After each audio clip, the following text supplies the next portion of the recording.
राधे कृष्ण।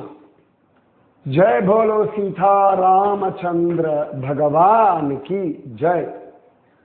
श्री राम जय राम जय जय राम। श्री राम जय राम जय जय राम। श्री राम जय राम जय जय राम। श्री राम जय राम जय जय राम। जय बोलो सीता रामचंद्र भगवान की जय। जय बोलो राष्ट्रगुरु समर्थ रामदास स्वामी की जय। जय बोलो स्वराज्य सिंहासनाधिपति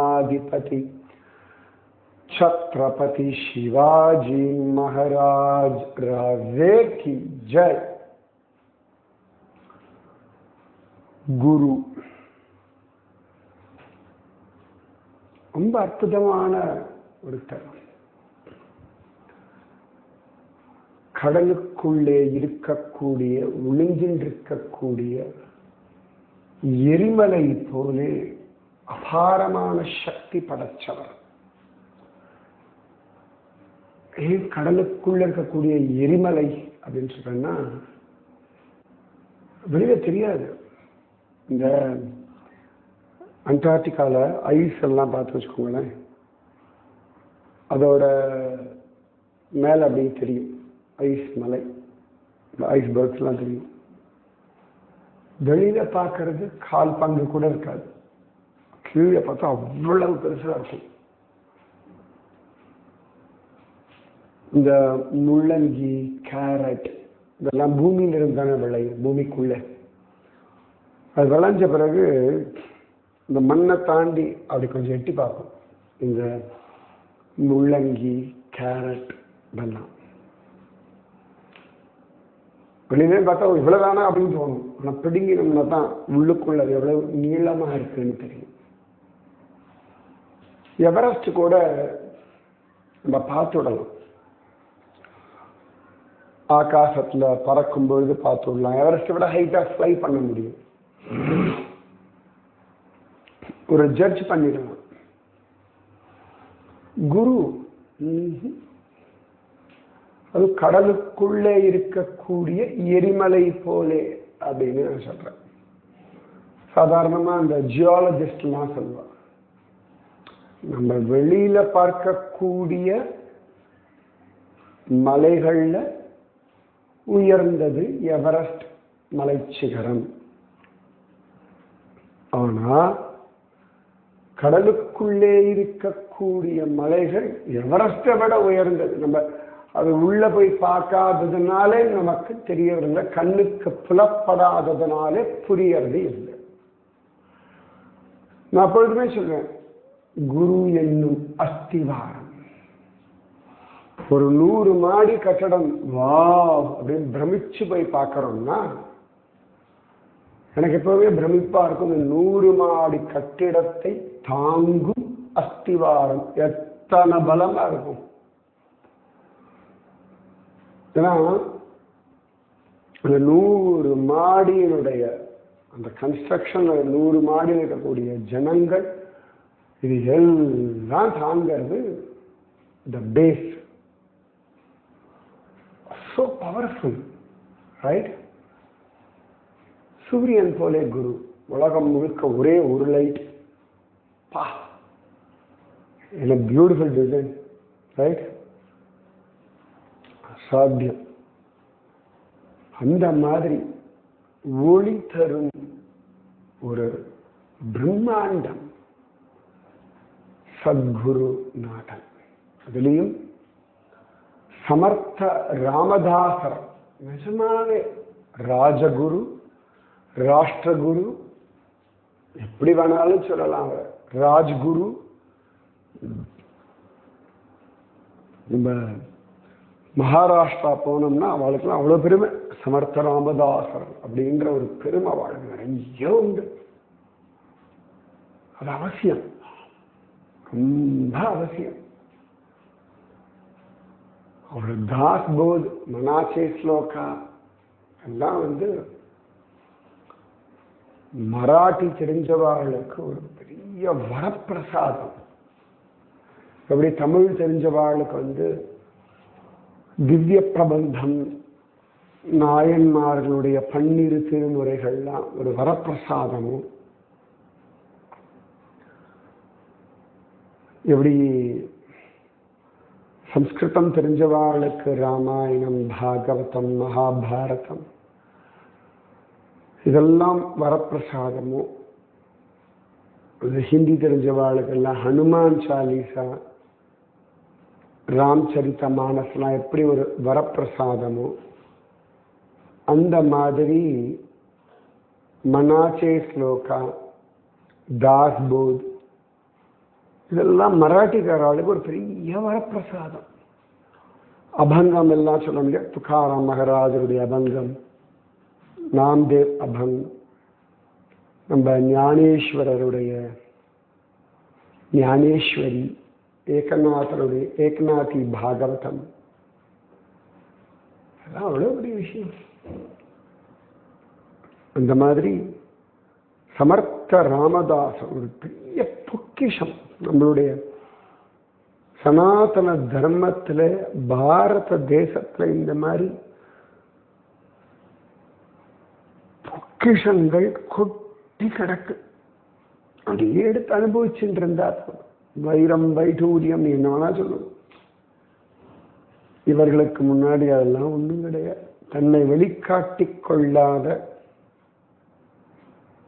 பெரிய சூரியன் நம்ம சமர்த்த ராமதாசர். அழகா சிவத்தர்கள்ல இருந்து தாஸ்போதெல்லாம் சொல்ல சொல்ல எழுதிட்டு இருக்கார் கல்யாண் சுவாமி. சிவத்தர்கள்லயே ஒரு கணபதி உண்டு, அப்புறம் ராமன் உண்டு. எனக்கு பார்த்த ஞாபகம் இருக்கா இல்லையா இப்ப தெரியல. எனக்கு இப்படி பார்க்கணும் இந்த சிவத்தர்கள்.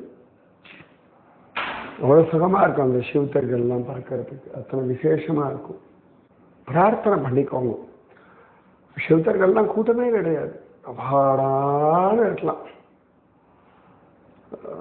பார்க்க வேண்டிய ஸ்தலங்கள் எல்லாம். அங்க நித்தியமா ஒரு கணபதி பூஜை, ராமராயா பூஜை இதெல்லாம் முடிச்சுட்டு அப்புறம் தான் இந்த தாஸ்போத் அவர் சொல்லுவார், நம்ம கல்யாண் சுவாமி எழுதிப்பார். எப்பொழுதுமே இப்படி எழுதிட்டு வருவார். இன்னமும் ஒரு வாரமாவே சமர்த்த ராமதாசருக்கு என்னமோ மனசுல ஒரு யோசனை ஓடின்னு இருக்கு. நம்ம பாஷையில சொல்லணும்னா யோசனை. அது அவருடைய நெஞ்சினால பார்த்தா மட்டும்தான் அது என்னன்னு உங்களால புரிஞ்சு கொள்ள முடியும். ஓரளவுக்கு சொல்லணும்னா ஒரு தியானம், இல்லாட்டி ஒரு இன்ட்யூஷன், இல்லாட்டி ஒரு கட்டளை, பல விதமா சொல்லலாம். அது ஒரு வாரமாக எப்படி இருக்கு, பூஜை பண்ணும்போதெல்லாம், ராத்திரி படுத்துக்கும் போதெல்லாம் நாராயணா வா பார்க்கணும், ஒன்று ஆசையா இருக்கு, என்னால வர முடியாது, நீ வாயே, உனக்கு எவ்வளவோ வேலைகள் இருக்கும், நிறைய இருக்கு உனக்கு, ஆனாலும் நீ வா நாராயணா அப்படின்னு அந்த ஒரு ஆத்மாவினுடைய தேடல், தவிப்பு, குரல் எல்லாம் கேட்கறது. இப்படி யோசிச்சுட்டு இருக்கார். கரெக்டா போய்தான் ஒரு சிஷ்யன் வந்தான். ஜாம்பு, எஸ், சமர்த்த ராமதாசருடைய அவதார ஸ்தலத்திலிருந்து வந்தான் ஜாம்பு. ரொம்ப அழகான ஒரு இடம் தெரியுமா? சின்ன கிராமம், ரொம்ப சாதாரண ஜனங்கள், சமர்த்த ராமதாசரையே தெய்வமா கொண்டாடக்கூடிய அற்புதமான மக்கள். நாம் பார்க்கணும் இதெல்லாம். அப்படியே அது ஒரு 5-6 மாசம் ஆச்சு. டிசம்பர், ஆமா 4 மாசம் ஆச்சு. நிஜமாக எனக்கு உங்களெல்லாம் அந்த மாதிரி இடங்களுக்கு கூட்டிட்டு போகணும்னு தான் ரொம்ப ஆசை. ரொம்ப ஃபேமஸான இடங்களை விட நீங்கள் தெரியாத, பழக்கப்படாத, புதியதான இடங்களுக்கு தான் உங்களை அழிச்சுட்டு போகணும்னு ரொம்ப ஆசை. அப்போ அட்லீஸ்ட் எல்லாரும் அழிச்சுட்டு போக முடியலனா கூட நான் வீடியோ எடுத்து போட்டுருக்கேன். அதை பார்த்துட்டு நீங்கள் போயிட்டு வந்தாலும் சந்தோஷம் தான். எல்லாராலையும் போக முடியவே இல்லைன்னாலும் கூட அட்லீஸ்ட் இந்த வீடியோ பார்க்க முடியாது இல்லையா? கிருஷ்ணன் சொல்றான்னு பண்ணிட்டு இருக்கேன்.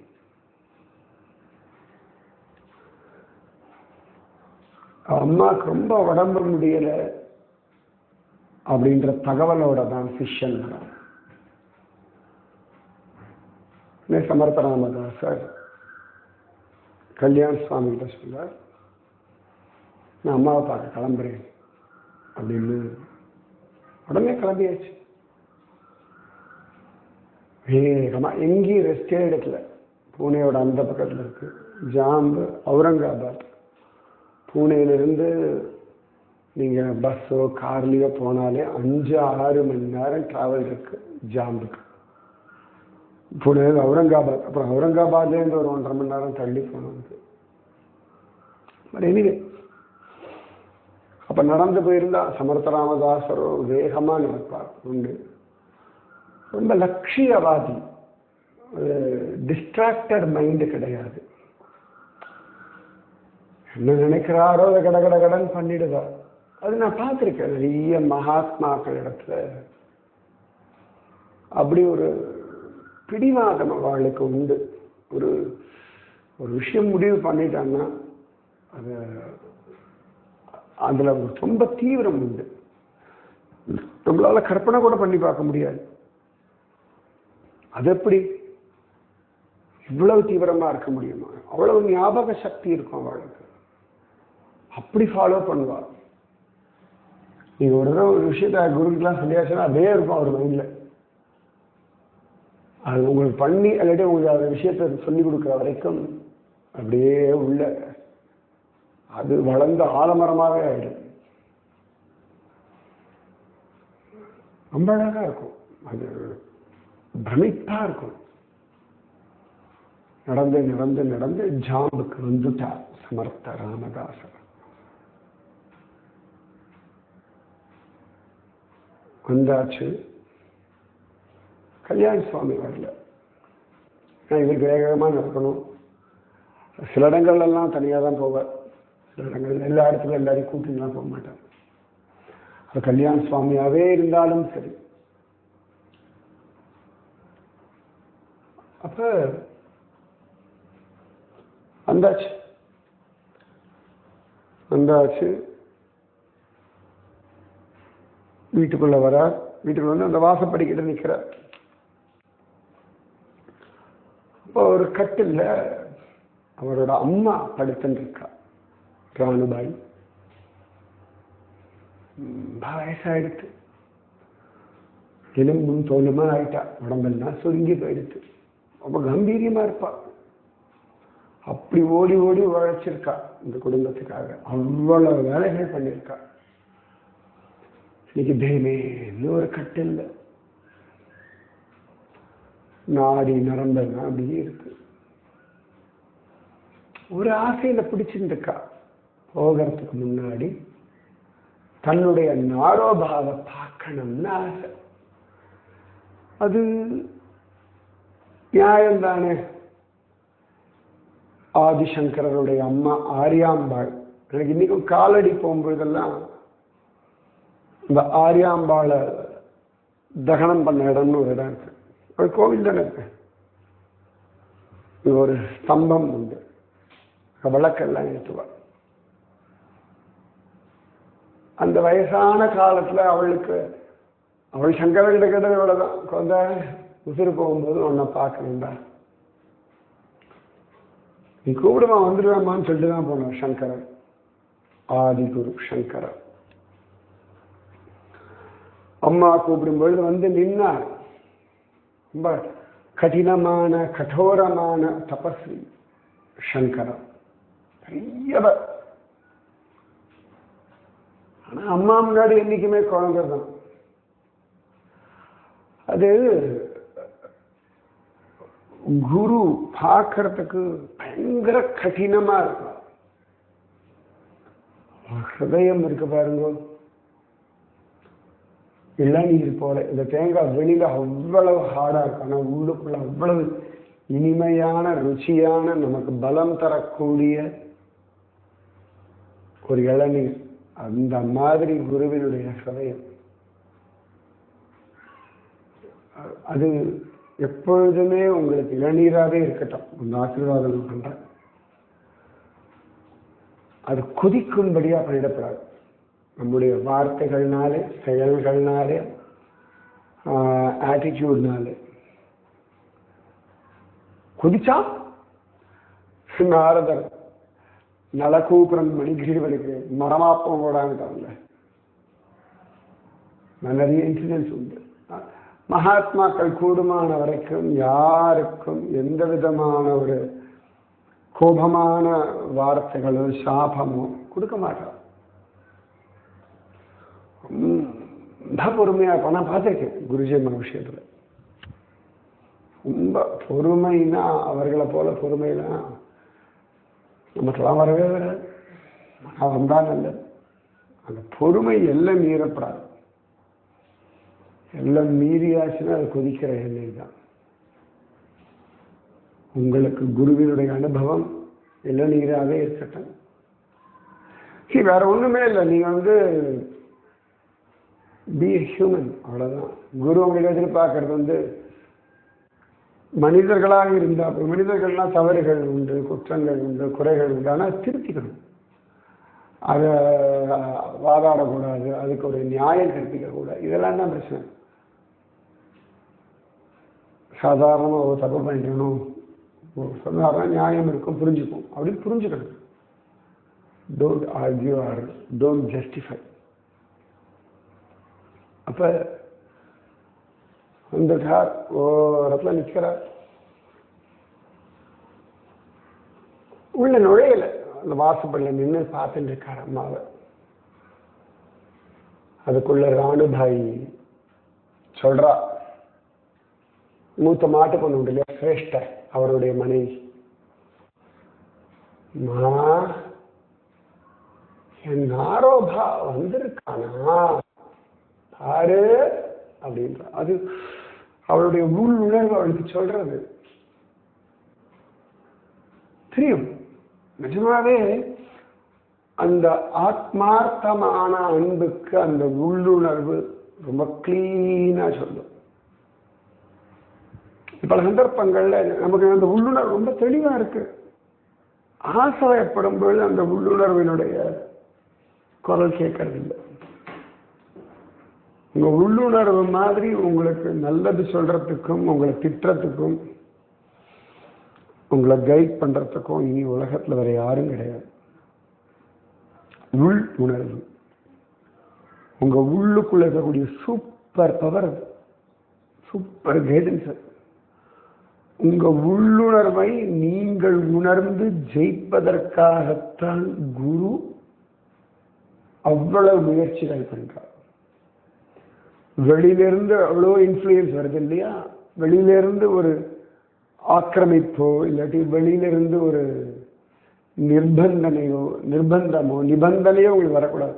உங்க உள்ளுணர்வு சொல்படி நீங்கள் நடக்க. குருவுடைய மேக்சிமம் எதிர்பார்ப்பு அவ்வளவுதான். Listen to your self. இந்த இன்னர் கான்சியன்ஸ் சொல்றோம் இல்லையா, அது தெளிவா இருக்கணும்.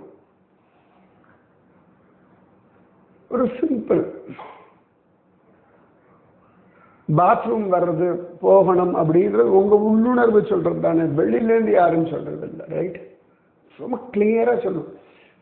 எல்லாம் எனக்கு இந்த விஷயத்தை வெளியே தள்ளணும்னு உங்க உடம்பு கிளீனா சொல்லணும். தாகமா இருக்கட்டும், டயர்டா இருக்கட்டும், பிரிஸ்க நீங்க ஃப்ரெஷ் ஆயிட்டாலும் உங்க உடம்பு சொல்லும், உங்க உள்ளுணர்வு கிளீனா சொல்லும்.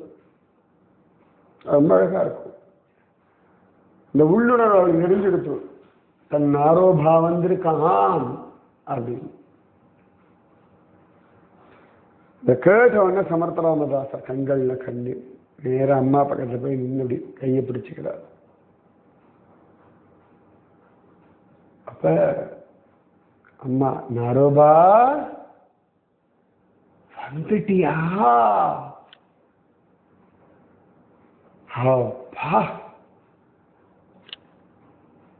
இந்த சிரேஷ்டருடைய மனைவி கூட சரி, ஏதோ ஒரு கற்பனையில வளர்றா போல இருக்குன்னு வந்து பார்த்தாங்க. நாரோபா சமர்த்தர் ராமதாசர் உட்கார்ந்து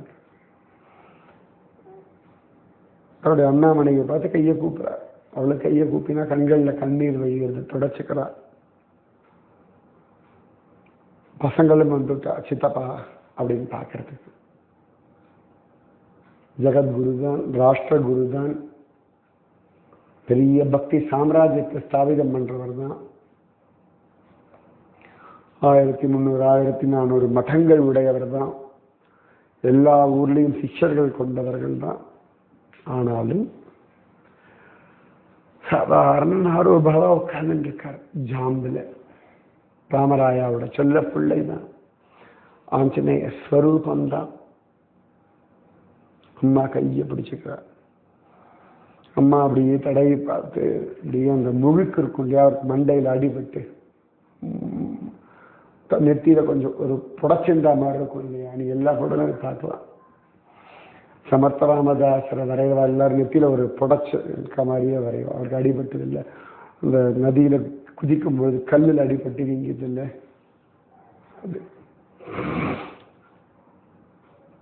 தடவி பார்த்துக்கிறார். ஆச்சு, ராமதாசருக்கு என்ன 50 வயசு ஆயிடுச்சு. சின்னவர்ல ஒண்ணும் இல்லை. ஆனா அம்மாவுக்கு சின்னவர் தானே.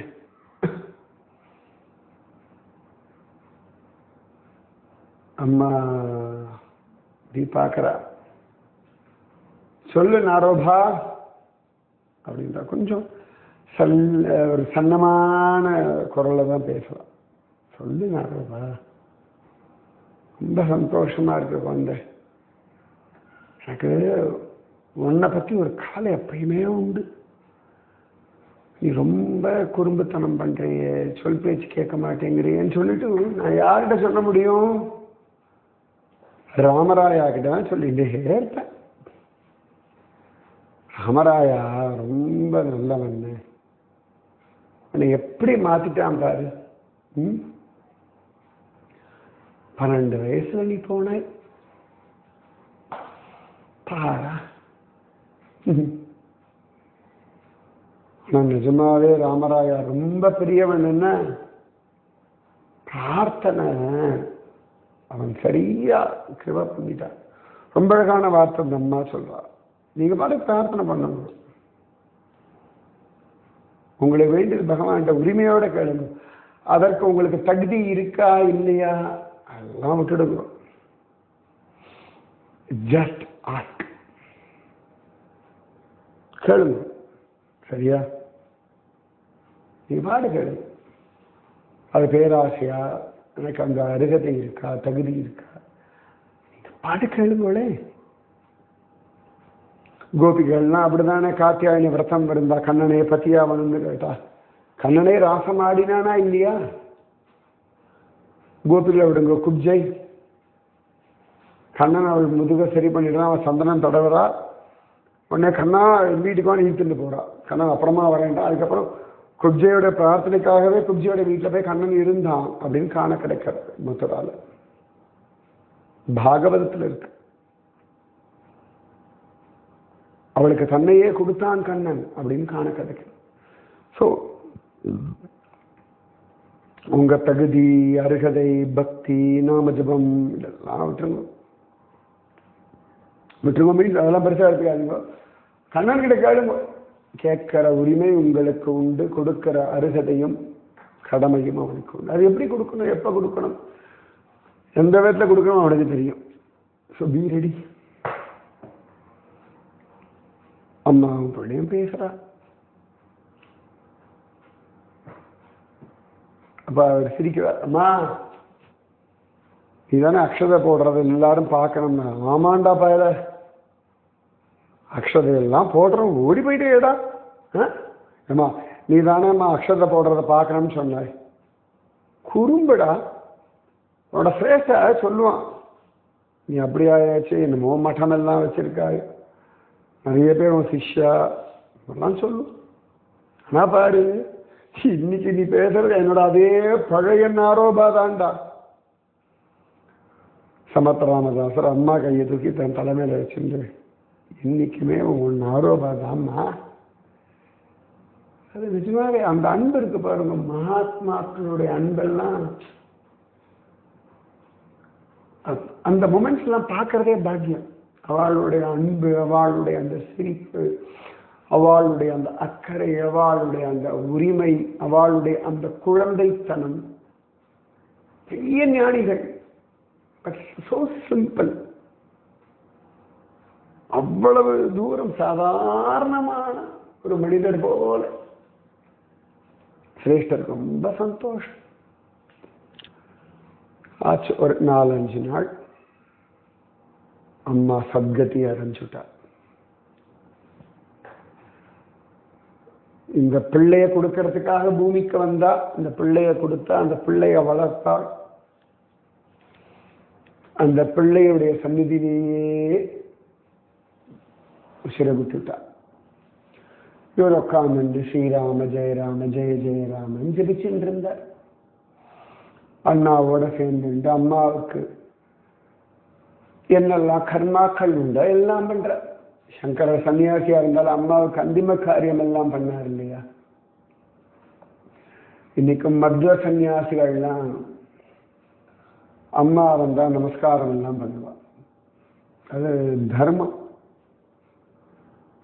மாத்ருதேவோ பவ. அவளுக்கு என்ன உண்டோ எல்லாம் பண்ணிட்டார். அவளுக்கு கண் பார்வை இல்லாம இருந்தது, கண் பார்வையை கொடுத்துட்டார். அவள் ஆசைப்பட்டபடி ராமதாசன் ஆயிட்டார். அவளுடைய எல்லாத்தையும் நிறைவேற்றி கொடுத்துட்டார். கிளம்பும் பொழுதும் பிள்ளை பக்கத்துக்கு நினைச்சா இருந்துட்டார், வழி அனுப்பிட்டார். மகாத்மாக்கள்லாம் வாவா கடமைகளை ஒழுங்காதான் பண்றான். இந்த கடமைகளுக்கு இன்னும் சாக்கு போக்கெல்லாம் சொல்றது இல்லை. ஸோ நீங்களும் சொல்ல, உங்க கடமையை பண்ணிட்டே இருங்க. உங்க கடமை பண்ணிட்டே இருக்கிறது தான். உங்கள் கடமையே உங்களுக்கு எல்லாவற்றையும் தரும். ஓகே, இருந்த எல்லா கர்மாக்களும் பண்ற. கிராமத்து ஜனங்கள்லாம் வர. சமர்த்த ராமதாசர் அப்படின்னு சொல்லி அவருக்காக நிறைய பேசுறா, நிறைய சந்தேகங்கள்லாம் கேட்கிறா,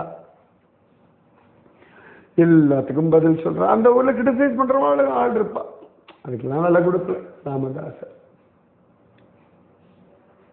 அப்ப சமர்த்த ராமதாசர் கிளம்புறா.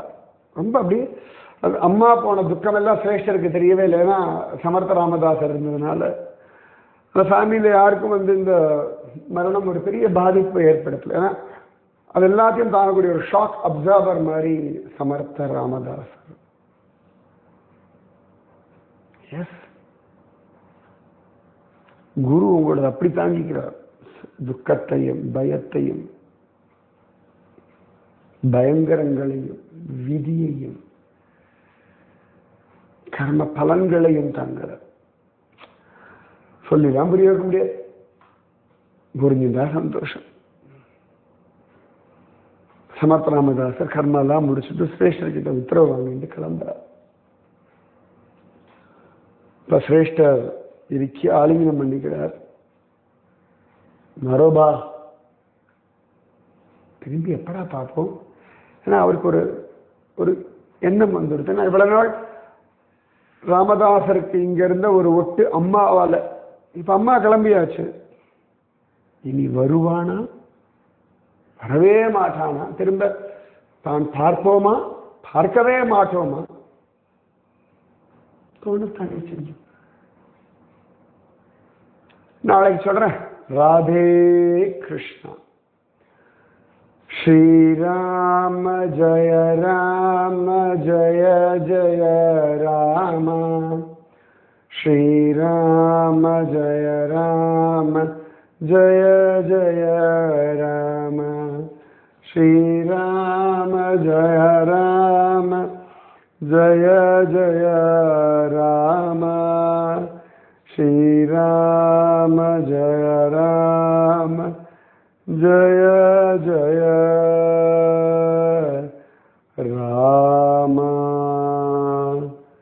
जय बोलो सीतारामचंद्र भगवान की जय. जय बोलो राष्ट्र गुरु समर्थ रामदास स्वामी की जय. जय बोलो मातुश्री राणाभाई की राणूभाई की जय. जय जय जय. रानो आई की जय. जय बोलो जाम्ब श्री क्षेत्र की जय. जय बोलो छत्रपति शिवाजी महाराज की स्वराज्य सिंहासनाधिपति छत्रपति शिवाजी महाराज राजे की जय. जय हिंद. भारत माता की जय. राधे कृष्णा.